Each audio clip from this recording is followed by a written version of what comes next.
This is Jamie Drummond for Good Food Revolution. We are in the construction site that is to be the home of Fonda Lola restaurant. I am here with Andreas Marquez, Howard Dubrovsky, and Ernesto Rodriguez. How are you all today, gentlemen? Great, very well. Awesome, thank you. Now, for those people who have not yet heard about the Fonda Lola brand, please, Andreas, why don't you start off by telling us a little bit about what Fonda Lola is to you? What we're trying to do is change people's perception of what Mexican food is, bringing in a local element, making it affordable, and making it healthy at the same time. A fonda in Mexico is a small trattoria, a small bistro if you will, menu changes daily, and you have fresh local produce being put out by a brilliant cook. And Lola itself was actually the name of my great aunt, who was a brilliant baker. And at the same time, it was also Ernesto's grandmother that was named Lola. So it was a great sort of binding of minds to come up with a name. Right, okay. Now, speaking of brilliant cooks, we have Howard Dubrovsky.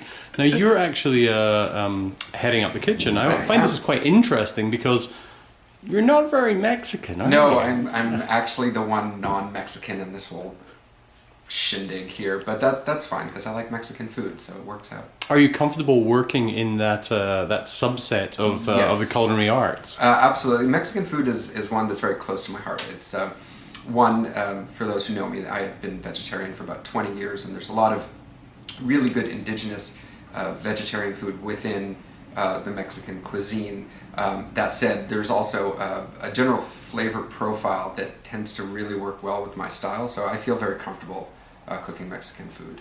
Will you be bringing in any of the elements of molecular gastronomy or modernist cuisine that you were toying with at your last project? Yes, absolutely. Like Andres said, the fonda is typically sort of a simplified food. It's very, food of the earth kind of fare. But what we're going to do is just take it up, make it a little bit modernist, not to the point that you have 4 powders and a foam and it's supposed to be a taco.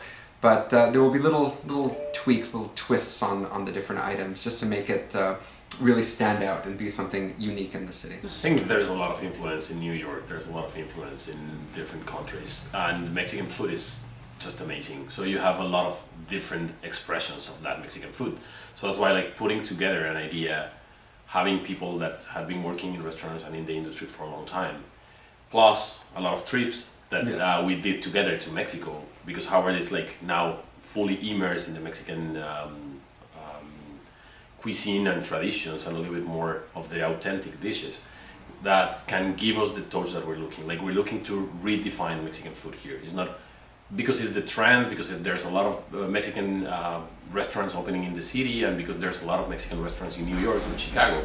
We're really trying to redefine the Mexican food here in Canada in a completely different way, trying to do the things properly and healthy, which is a big difference. It's not like Mexican food is not only greasy and fat and tacos and burritos. Like, there's a lot of things that I didn't see any restaurant exploring that way in Canada yet. So this is the way that you will be differentiating yourself from the other Mexican restaurants, new and old, across the town. Yeah, I think as people sort of expand the comfort zone of their palates and are able to explore Mexican cuisine a little bit more, we find that a good venue to go into the more classic dishes of Mexican fare that have typically not really been introduced all that much. Again, as the trend, as you say, progresses, then we start seeing more of the traditional Mexican fare that is less on the taco, burrito, enchilada side and more on fresh local produce done in wonderful stews and slow cooked sauces, etc. That comes out more, and I think people are ready for it, and we're just going to take it to the next level, kind of pushing it into a new sort of modern point of view. How did the three of you meet? That's a good question. It's a good story. Actually, Howard and I met because I went to dinner at the restaurant with an old lady friend of mine, and then we arranged to work together at a Charlie Burger dinner. And we had a great time working with Scott Vivian, yourself. You guys did a great Charlie Burger dinner. Yeah. And then over the time, we just kept track of each other. Howard dissolved his restaurant. I had my restaurant that I get participation in Dissolve. Last year, we all went on our different trips. Howard went to Ethiopia, I went to Kenya, and then when we came back, we just had lunch. And during the course of lunch, we Well, I suckered him into joining us. Yeah, that's pretty much how it worked. Yeah. And Ernesto, where do you fit into this triumvirate? Yeah, I met Andres. Found him on a street corner about 2 blocks. Yeah. down. Selling oranges.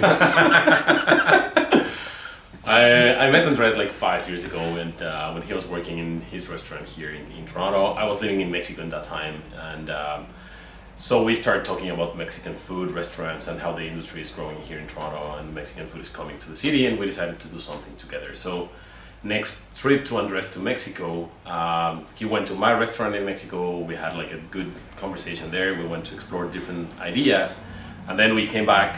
We decided to put together this team, and then we traveled together to Mexico a couple times now to hit a lot of restaurants. Like the first week we hit like 22 restaurants and 7 bars in 5 days, just trying to immerse this gringo into the Mexican food. I and thought culture. we were like past the gringo at this point. But yeah, like it has been a long way process. Like we have been working and talking about Fonda Lola for almost 5 years now, until we're in this point that we're just about to open the place. What kind of ambience are the three of you going for with this spot?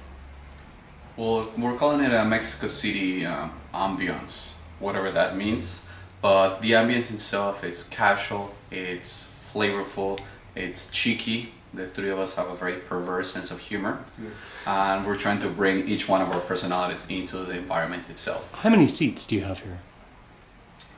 We have 26 seats inside, 26 seats outside. We will be expanding to 42 seats after we open. Speaking of ambience, what kind of a music policy will you have in here? I think we're going to have a very eclectic mix of music, borrowing from the rich cultural sounds that Mexico can provide. Sounds such as the Nordic Collective, but we also want to involve some of the bandas. We want to involve some of the Mexican indie rock pop that is coming up. So we want to make sure that people are aware that Mexican music is not just mariachis and or salsa, if you will. We want to bring them a little bit of a modern Mexican culture as well. What kind of drinks program will you have going on at Fonda Lola?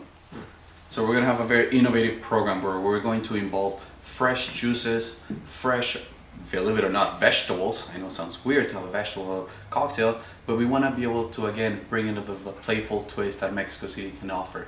We are used to, in Mexico, to drink a lot of fresh juices. Now we're just going to make it even better by involving certain molecular modern cooking, bartending techniques to it, but at the same time using fresh, healthy vegetable juice and fresh juices as well. So we will have a classic margarita, but it will have our take on it.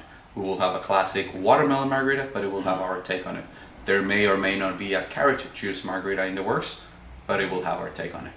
Now you're looking at an ETA of some time in October. How would people keep track of what's going on down here and get a heads up as to when you're opening?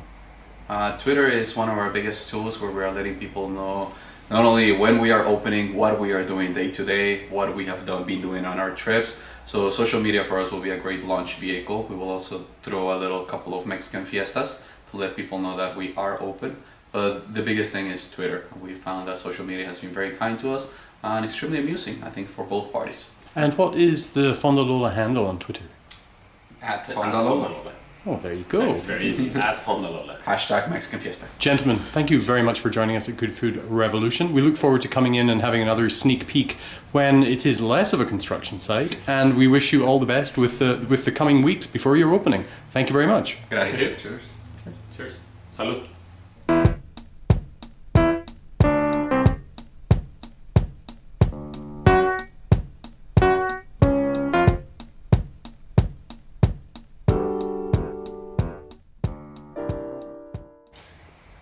You and your carrot juice, I swear to God. Love carrot juice. I know you love carrot Awesome. juice. You put tequila or mezcal in carrot juice?